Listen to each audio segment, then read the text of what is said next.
the literacy teacher here for grades 1 and 2 at Hilton Head Island Elementary School.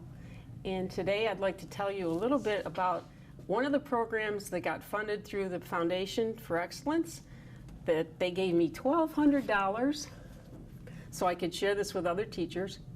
It's called the Secret Stories Program.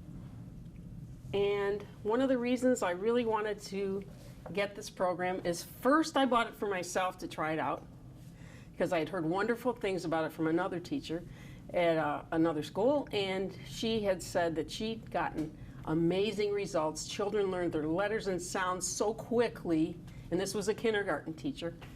She said they learned it so quickly, within a few weeks they'd already known their letters and sounds. So I decided to try it last year. So last fall I tried it with my first graders and saw fantastic results and enthusiasm.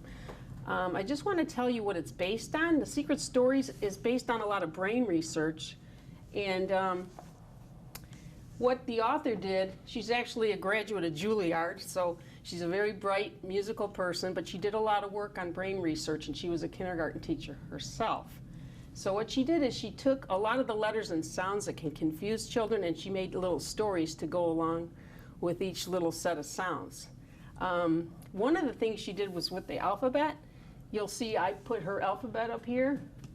The one thing she does, here we put it all up against the wall there. The one thing she does that's very different than any other program I used was she introduces the short vowel sounds and the long vowel sounds together, so that when you tell a child, well, this word makes a different sound and it's got a vowel that makes a different sound, it's not such a big deal.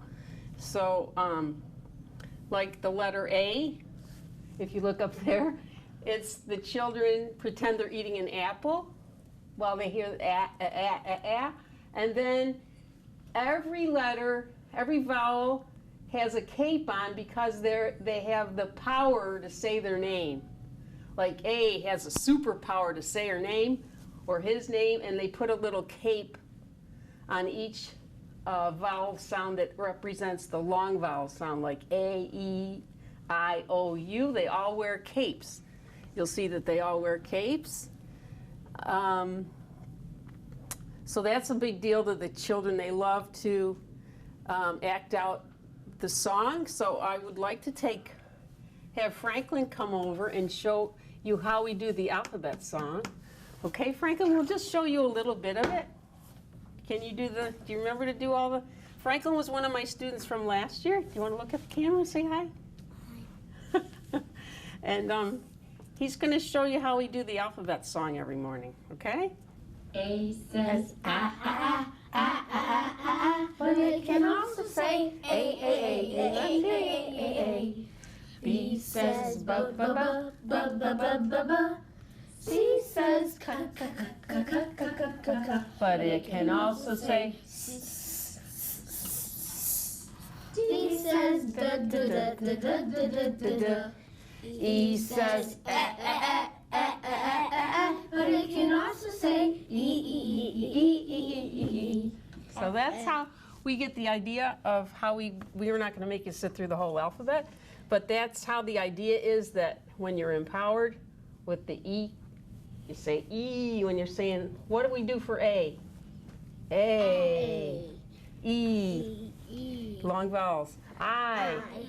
O. U. And the short vowel, A.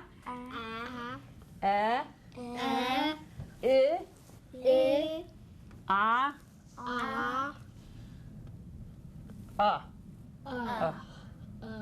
Yeah. So those little sounds and the hand motions are really what the brain research is all about, and that's really what helps us. So now we're going to each one of us wants to tell you about some of the other combinations that we have learned to decode other words from, right? My name has the Y in it, and it steals the E cape. R-O-D-N-E-Y. So how do you say your name? Rodney. And what do you hear at the end? E. The E sound. So you can show up here, the chart is that the Y steals the E or the I cape sometimes. See, And these are some words. Fly, sky, why, any, happy, and my name Rodney. Okay, so that makes sense. So sometimes when you look at a word in a book, you say, oh, that sounds like an I at the end. Why? Oh, it stole the I cape, right? Mm-hmm. ER, IR, and UR. They're terrible drivers. They always have to slam on the brakes. They always make this sound. Arr! Every time they slam on the brakes. So every time they slam on the brakes at the end of a word, like Like, look at here some of our words. Sometimes they're at the end, right? But Yes. sometimes they're in the middle. ER says under, caterpillar, butterfly, and water. Okay. And IR says birthday and skirt. Yeah, you got it. See how that helped you? And UR says tough purse, fur, your. Yeah. So that's how that one helped you, right? Yep. What's another secret story you want to tell about? TH is their brothers that don't like each other, and they always say. Yeah, they have to be together in a lot of words, and they hate it, right? Take a look up there. What do? Stick their tongue out. Yeah, show us again. Yeah, and look at over here. Look at the word. There's a couple words right there. What's the? That we see that one all the time, and there's another. Yeah. Those are some of the words that, look at over here, it's right in the middle of a word. What's that word? Brother. Brother. Yeah, good job. Thank you for helping us on that one. Remember when we started word jail? Yep. What was the question? Let's read it together. Why do some words belong word jail? Jail. This is also part of the program that sometimes it's hard for us to compartmentalize why certain words sound the way they do because they don't really, they're not spelled the way they sound. So, read what it says. What does it say? Words that do not follow the rules go to word jail. Like even the word was. Look at the word was. It looks like was, right? And what's another word that we said can confuse us? Rodney? Sure. Sure, yeah. Sure sounds like, what does it sound like? It should have an sh. Sure. What two letters? CH. SH. Yeah. And put. It's kind of hard to see that one too. Yeah, move over a little bit. Okay. And that's our little bit about word jail. Laura, would you like to tell us about the AY and the EY brothers and why they're special and how they help us learn to read? Yes.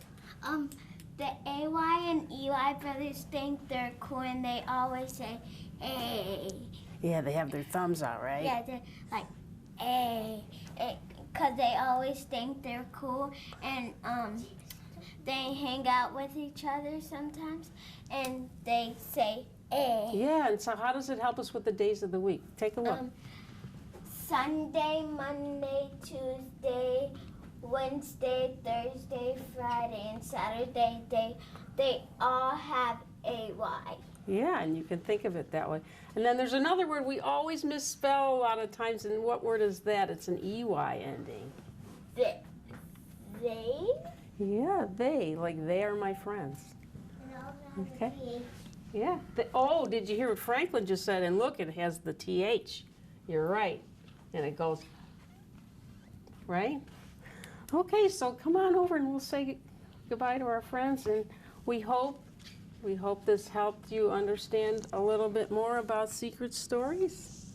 Do you want to say goodbye to everybody? Bye.